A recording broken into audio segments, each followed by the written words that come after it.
necessary for some trips and for some of us. The good news is, cars are already going through an energy reset of their own. The world is beginning to recognize the need for greener transportation. If cars were electric, there'll be no more exhaust emissions, and soon more of them will be powered by clean and renewable energy. In fact, there's nearly 1 million vehicles on Singapore's roads, and the vision is for all of them to run on cleaner energy in about 20 years. Totally. Now, I'm about to head to a town to see whether Singaporeans are ready for an EV revolution. Jurong West will be one of the first HDB towns in Singapore to be EV ready. By the year 2025, all HDB car parks here in Jurong West will be equipped with EV charging points. So with infrastructure rolling out this quickly, drivers might already start asking themselves, are they prepared to be making the switch? We're here at Jurong Spring Community Club. We'll be getting people to learn a bit more about EVs and the future of EVs in Singapore. There are schemes and rebates now that lower the cost of ownership. An early adoption incentive and a reduced additional registration fee help lower the upfront costs of EV ownership. There are also savings when it comes to running an EV. Electricity cost is definitely much lower than petrol.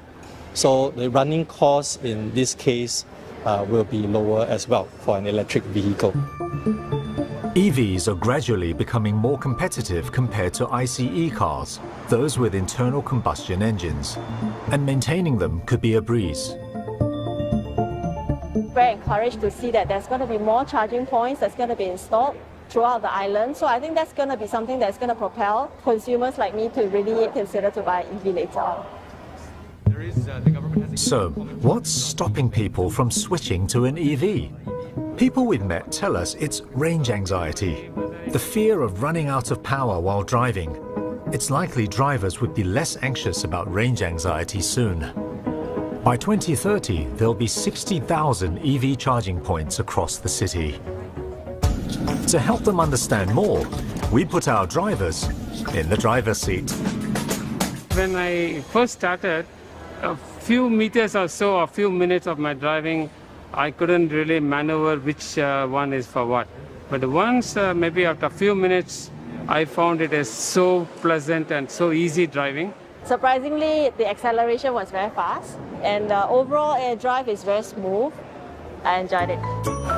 The route involved a leisurely drive around Jurong West and a visit to a charging point at YCH Supply Chain City. Charging port, so you remove the cap. People are very used to the idea of going to put in petrol or diesel into their vehicle, but actually recharging, you don't necessarily have to go to recharge your car. It's going to be happening at just normal parking lots.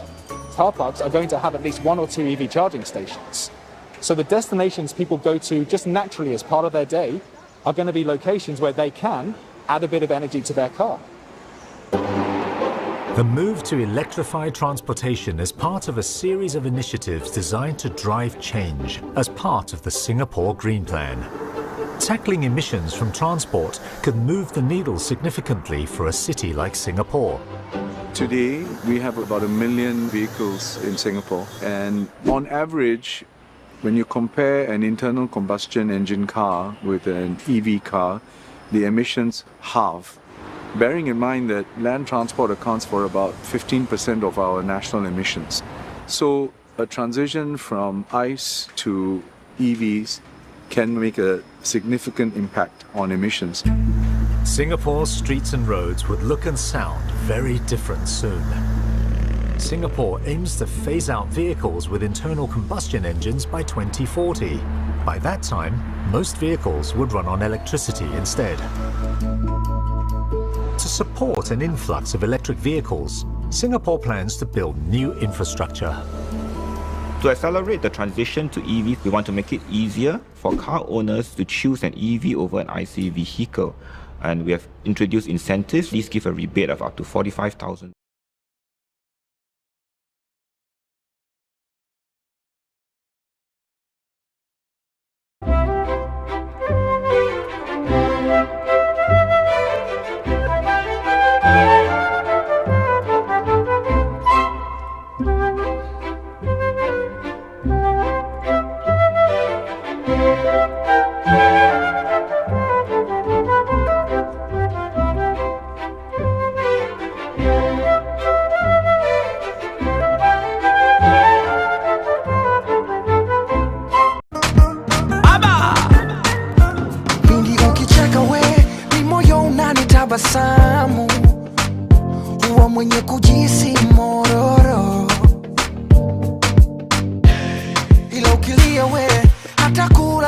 nakosa hamu kuwa mwenye kujisi ndororo.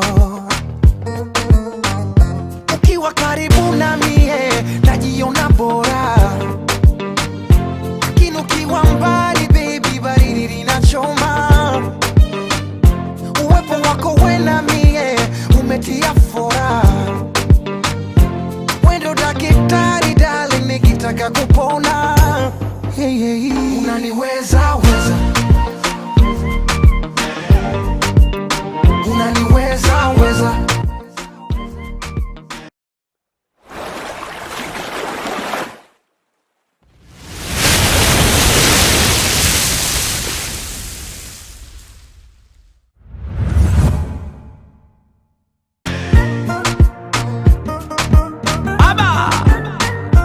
Pindi ukicheka we ni moyo unanitabasamu.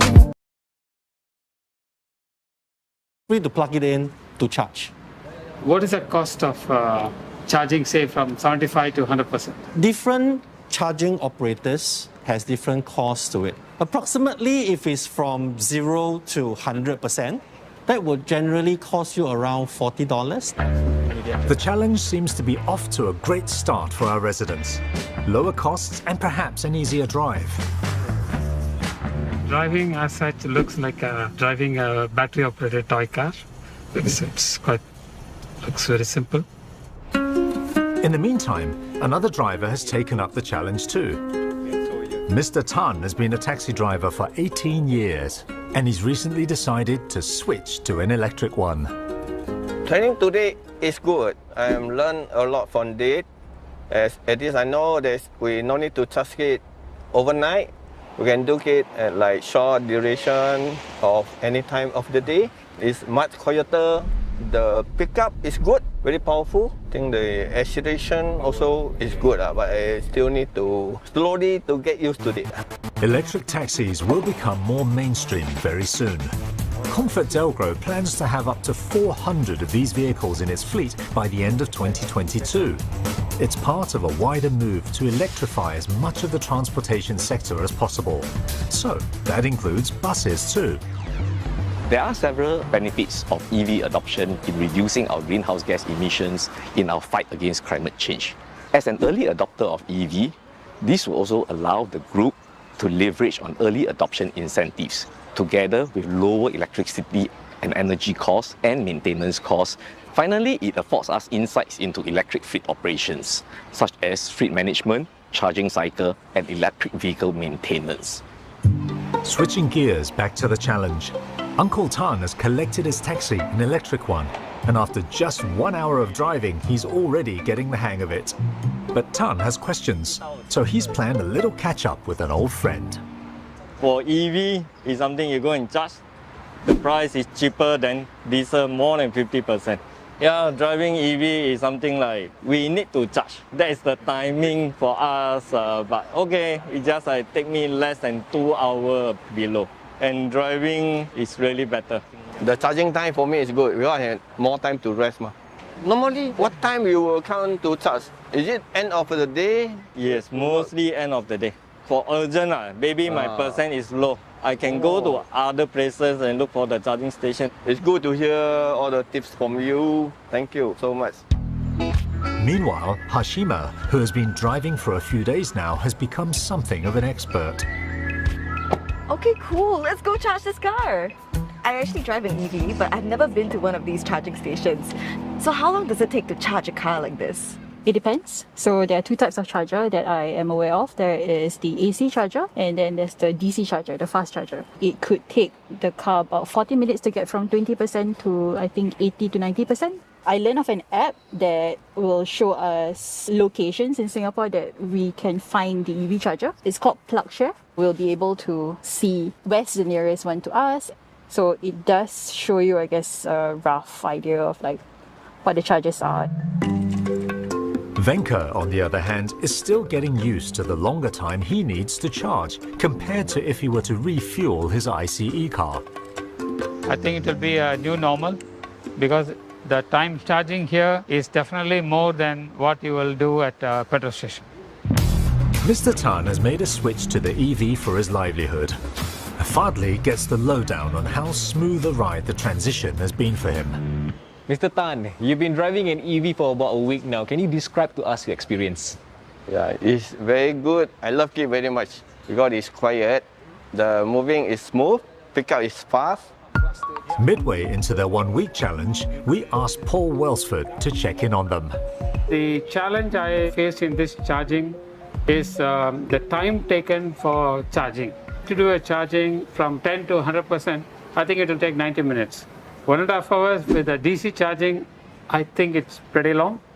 So the idea is you do not have to go to charge your car, you go about your normal daily business. It just so happens in the places where you normally park, you're able to charge at the same time. With regards to in an emergency, is there actually a solution to charge if you are stranded? So in emergencies, yes, there are. So there are services which are available where people can come over to you with a battery pack and to be able to plug into the vehicle to add more charge. I would say though that the chances of having a situation where you run out of battery is very unlikely. Has still probably got 75, 80 kilometers of range when you're down at 20%. And so even with that level of distance, you're still able to go quite far in Singapore. Speaking about going far, as Singapore continues to accelerate the deployment of infrastructure over the next decade, it's likely that the adoption of electric vehicles will pick up speed. With more people plugged into an EV ecosystem, Singapore will be one step closer to meeting its energy reset targets. And following their 2-week test drive, our participants are now charged up to help realize the electric dream. So it's been 10 days since you started driving this car. How's the experience, being in an EV for the first time? It's been impressive. It's been really smooth. For a full electric vehicle, I think it has great range. The most compelling reason why I would drive an EV is because I really believe that it's good for the environment. Definitely, as a global citizen, I would like to have a greener Singapore. That is for sure. That has always been my passion for Singapore. When you convert from combustion engine to EV, it's a lot more quieter. People also will feel much friendly to walk on the roads, etc. Whether it's making our commute an electric or even a car-light one, or even going easy on our grid, we can all be part of the great Singapore energy reset, and in doing so, ride into a brighter and cleaner future together.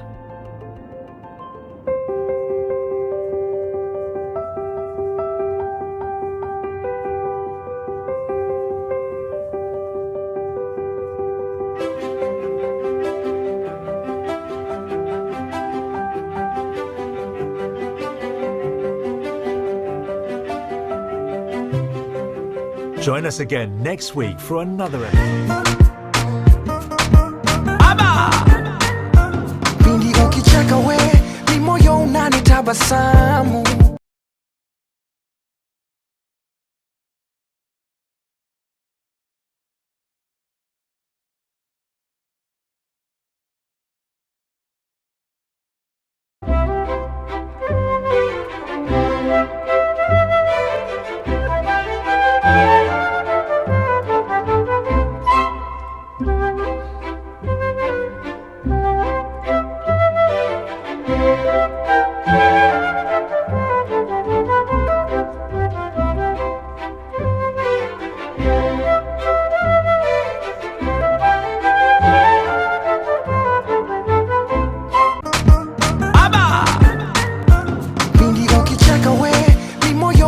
Tabasamu huwa mwenye kujisi mororo, ila ukilia we hata kula na kosa hamu, huwa mwenye kujisi ndororo. Ukiwa karibu na mie najiona bora, lakini ukiwa mbali baby baridi linachoma. Uwepo wako we na mie umetia fora, wendo daktari darling nikitaka kupona. Unaniweza weza